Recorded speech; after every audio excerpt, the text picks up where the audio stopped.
جنات کے اوپر بھی ایک مخلوق اللہ نے پیدا کی ہے، ان کو موکلات کہتے ہیں، اور وہ سورتوں کے پڑھنے سے پیدا مقرر ہو جاتے ہیں۔ مثلا سورت مزمل کے 40 موکل ہیں، جو شخص صبح و شام پڑھے گا 40 موکل اس کی حفاظت کے لیے کھڑے ہو جاتے ہیں۔ شاید کسی اور سورت کے اتنے زیادہ نہیں ہے جس قدر سورت مزمل کے ہیں، لیکن اس مقصد کے لیے پڑھنے کے لیے ضروری ہے کہ کسی مشاق تجربہ کار عامل سے اجازت لے لے، تاکہ بجائے فائدے کے نقصان اس ارادے سے نہ ہو، تلاوت کرے فائدہ ہوگا۔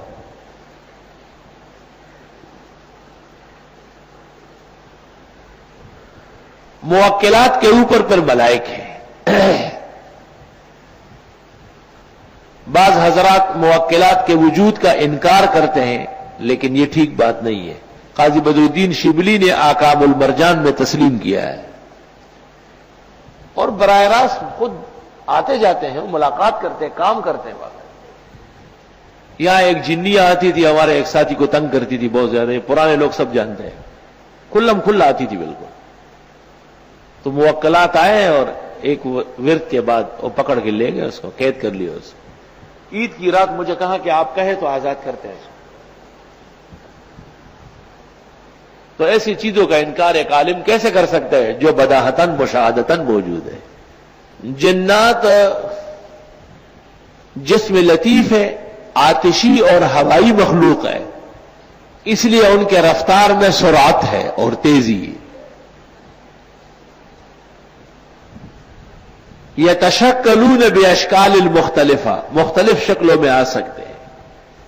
ایک جن نے مجھے بتایا کہ ہم اچھی شکل میں نہیں آ سکتے، بہت تکلیف ہوتی ہے، اس کے لیے بہت عبادت کرنی پڑتی ہے، اور بلی، گدے، خچر، کتے کی شکل میں فوراً بن جاتے ہیں۔ جنات کے حالات جاننے کے بعد پتہ چلا ہے کہ سب نہیں بدل سکتے، ان کو بھی اس کے لیے ریاضت کرنی پڑتی ہے۔ 3 آیتیں آیت الکرسی 3 دفعہ پڑھنے کے بعد 3 آیتیں پڑھ لو، جنوں کے سلاطین پر دسترس حاصل ہو۔ پڑھنے سے پہلے اپنے اوپر بھی کچھ پڑھو، کہ ایسا نہیں کہ شادولہ بنا دے تجھ سے۔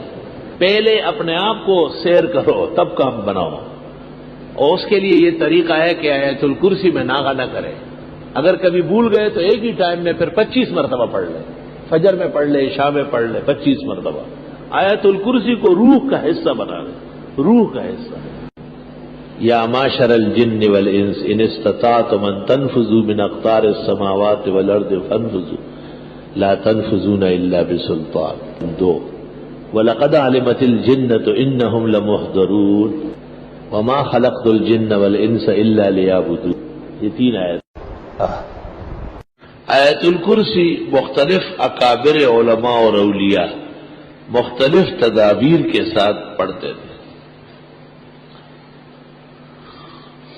حضرت صلی اللہ علیہ وسلم نے بھی بعد الفرض، بعد الصلاۃ پڑھنے کو فرمایا ہے۔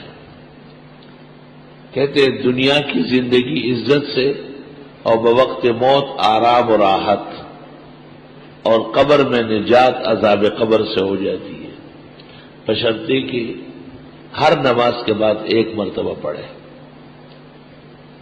شمس الائمہ نے مبسوط میں کہا ہے، اور کاسانی نے بدائی میں، اور ابن نجیم نے بحر میں، اور ابن الحمام نے فتح القدیر میں، اور محدث بنوری نے معارف السنن میں،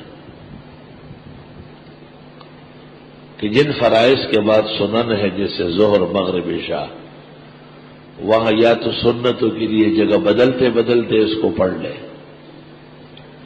اور یا یہ کہ سنتوں سے فراغ پر پڑھ لے، اور جن نمازوں کے بعد سنن نہیں ہے جیسے فجر و عصر، بے شک وہاں آپ نماز کے بعد پڑھیں۔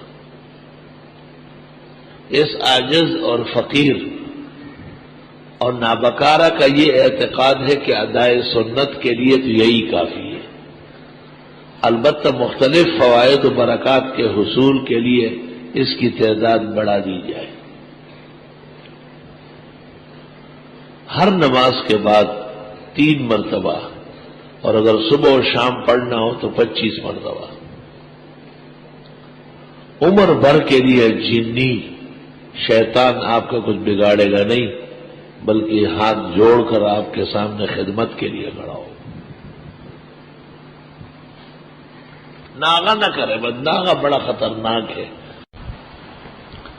بعض لوگ کہتے ہیں کہ ہم پڑھتے اور فائدہ نہیں ہوتا. اس کے کئی وجوہات ہیں. یا تو اعتماد پورا نہیں ہے. ہندو اور سکھ کتابیں چھاپتے ہیں تو ان کو فائدہ تھوڑا ہی ہو رہا ہے. منافقین آیات پڑھتے تھے تو انہیں کیا فیض تھا. اور یا یہ کہ وہ طریقہ نہیں جانتے. اور فائدہ یقین کے درجے میں ہے. اس کا طریقہ یہ کہ دیکھو، ایک آدمی نے ایک چمچہ چینی پیالی چائے میں ڈالی تو چائے میٹھی ہو گئی، لیکن اگر وہ ایک چمچہ چینی پورے پتیلے میں ڈالے تو میٹھی ہو گئی.